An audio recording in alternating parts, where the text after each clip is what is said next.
Bismillahirrahmanirrahim. Putusan Fasul Masail Senin 21 Rabiul Awal 1044 Hijriah 12 Oktober 2022 Masehi. Masalah tulisan di nisan. Ini masalah lama sebetulnya. Ditanyakan lagi, bagaimanakah hukum membuat tulisan di nisan seperti menulis nama mayit, tahun lahir dan tahun wafatnya? Jawab, hukum asli penulisan di batu nisan adalah makruh. Aslinya hukumnya adalah makruh berdasarkan larangan dari Nabi yang diriwayatkan oleh Imam Hakim dan Imam Tirmidzi.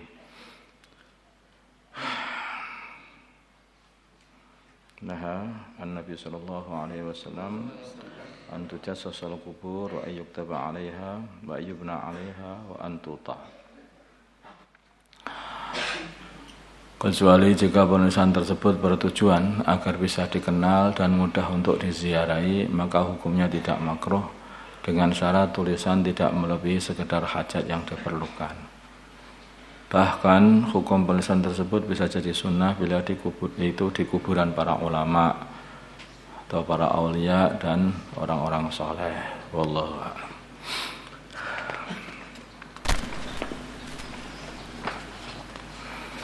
Ini masalah nisan lagi. Sudah menjadi kebiasaan di berbagai daerah untuk dapat mengenali kuburan keluarganya. Maka mereka menancapkan batu nisan di kuburan tersebut. Dan di sebagian daerah ada yang kuburannya hanya diberi satu nisan dan ada yang diberi dua nisan sekaligus. Bagaimana hukum memberi tanda kuburan dengan batu nisan?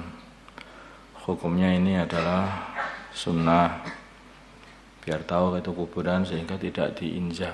Maka menginjak itu makruh sampai dosa kalau menginjak.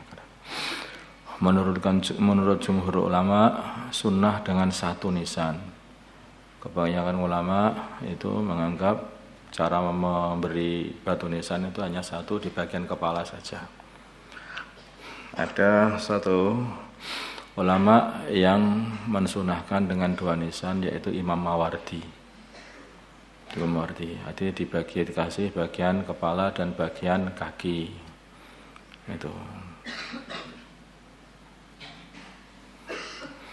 Jadi yang bagian dari kaki dikasih itu mengikuti Imam Mawardi. Kalau kepala dikasih, dinaruhnya di kepala saja, itu kebanyakan ulama kayak seperti itu prakteknya di dalam memberi batu nisan. Dan batu nisan sendiri itu maksudnya karena tanda, maka sebagian ulama mengatakan ya sunnahnya yang gede itu nanti biar tidak hilang. Kalau kecil begitu akhirnya hilang, nanti juga tidak maksud daripada pemberian tanda itu jadi hilang juga. Jadi jangan terlalu kecil juga. Wakil mengambil kelebihan harga penjualan ini misalnya. Hasan berkata kepada Ahmad, jualkan motor saya ini dengan harga 10 juta. Ternyata Ahmad berhasil menjual motor tersebut dengan harga 11 juta. Bolehkah bagi Ahmad memiliki 1 juta kelebihan itu? Jawabnya ini khilaf. Menurut mazhab Syafi'i tidak boleh, kecuali ia memberitahu beberapa besar hasil penjualan kepada muwakil dan muwakil meridhoi atau mengizinkan atau memberikan. Itu tadi yang 1 juta kepada wakilnya. Nah, orang wakil itu kan ya wakilnya muwakil, wakilnya yang punya untuk menjual. Maka kalau dia berhasil menjual 11 juta, ya artinya itu orang yang punya itu menjual 11 juta, bukan langsung boleh dimiliki. Nah, walaupun awalnya dia mengatakan kamu jual 10 juta, tidak bisa dimiliki, maka harus dilaporan kepada orang yang punya atau muwakil. Ini aku bisa berhasil 11 juta. Gimana? 1 juta tak pakai ya. Ya, kamu untuk kamu aja. Nah, itu boleh. Tapi menurut mazhab Hambali boleh yang seperti ini.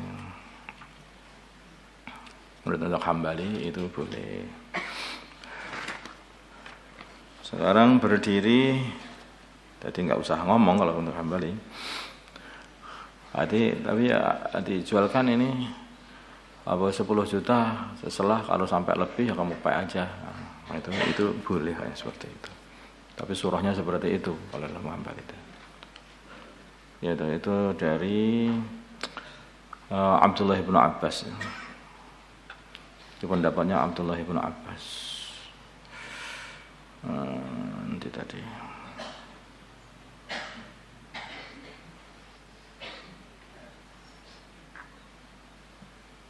Ya kan, benar kan? Kok nggak ditulis lagi tuh? Hah? Nggak ditulis? Hah?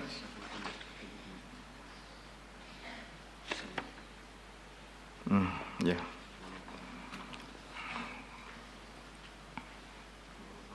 Ya Ibnu Abbas. Ini madhabnya Abdullah Ibnu Abbas yang dinukil dari kitabnya para ulama madhab, yang dinukil oleh para ulama madhab Hambali. Berdiri setelah salam pertama imam. Nanti salam pertama terus langsung imam itu berdiri gitu. Ya. Imam. Setelah imam salam pertama, makmum langsung berdiri gitu. Belum salam kedua sudah berdiri. Bagaimana ini? Seorang makmum masbuk yang tertinggal 1 rakaat atau lebih, maka ia wajib menambah kekurangan rakaat. Sebagian dari mereka ada yang berdiri setelah imam salam kedua, ya toh. Setelah salam keduanya imam, dan sebagian lagi ada yang berdiri setelah baru saja imam salam pertama. Assalamualaikum warahmatullahi, langsung berdiri. Nah, itu seperti itu gimana? Bagaimana hukum sholatnya? Si masbuk yang berdiri setelah salam pertama imam, sholatnya tetap sah karena salam pertama itu sudah memutus sholat. Sholatnya tetap sah. Apakah makmum tersebut masih mendapatkan fadilah jamaah? Ini harus mestinya ditambahi ini. Salatnya tetap sah tetapi tidak dapat kesunahan mengikuti salam kedua imam gitu ya. Salatnya tetap sah tapi tidak dapat kesunahan mengikuti salam kedua imam. Karena itu disunahkan untuk ikut salam kedua imam sampai setelah selesai baru dia berdiri. Itu yang sunnah. Apakah makmum tersebut masih mendapatkan fadilah jamaah? Masih mendapat fadilah jamaah kecuali fadilah kesunahan berdiri setelah salam keduanya imam dia enggak dapat. Fadilah kesunahan berdiri setelah salam keduanya, salam kedua bagi imam. Paham ya? Itu yang tidak dapat kesunahan itu. Karena dia meninggalkan satu sunnah dia. Paham itu di sebelah saya? Ya. Allahumma salli ala sayyidina Muhammad wa ala ali sayyidina Muhammad wa ala sayyidina Ibrahim wa ala ali sayyidina Ibrahim wa barik ala sayyidina Muhammad wa ala sayyidina Muhammad wa ala sayyidina Ibrahim. Allahumma arham ummata sayyidina Muhammad, Allahumma ighfir li ummati sayyidina Muhammad, Allahumma aslih sayyidina Muhammad, alif baina qulubi ummati sayyidina Muhammad, Allahumma ansur ummati sayyidina Muhammad, Allahumma ansur sultanan nasira. Sallallahu ala sayyidina Muhammadin nabiyil ummi wa ala alihi wa sahbihi wasallam. Alhamdulillahirabbil alamin.